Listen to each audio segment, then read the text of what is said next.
Hello all, this is how we travel to London for Christmas holidays and what we ate throughout the flight. আমরা Kolkata to London flight নিয়েছিলাম via Dubai. 5 hours and 30 minutes লেগেছিল Dubai পৌঁছাতে। ফ্লাইটে একটু ঘুমিয়েছিলাম আর অল্প coffee ব্যাস। তারপরে লঞ্চে একটু ব্রেকফাস্ট করে নিয়েছিলাম। ফ্লাইটে ব্রেকফাস্ট ছিল, টায়ার্ড ছিলাম, ঘুমাচ্ছিলাম বলে খাইনি।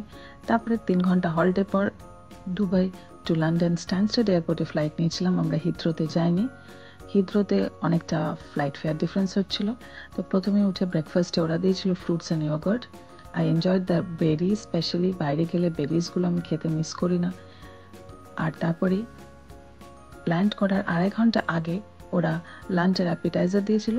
ধোকলাটা ওয়ান্ডারফুল ছিল। আমরা আগে থেকে হিন্দু ননভেজ মিল অপশনে বুক করে নিয়েছিলাম।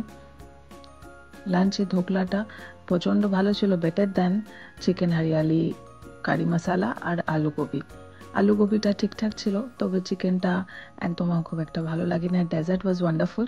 ডেজার্টে ছিল রসমালাই, তার সাথে একটা ইংলিশ প্যাটার্ন ডেজার্ট ছিল, চকো মুজ, আর তার সাথে নিচেও একটা ফাজ কেকের মতন ছিল, তার রাসবেরি জেলি দিয়ে। Flight was very much on time. আমরা ল্যান্ড করে গিয়েছিলাম। পুরো ব্লগটা আমার ইউটিউব পেজে আছে, কাইন্ডলি ওখানে গিয়ে দেখে নেবেন পুরো ট্রাভেল ভিডিওটা।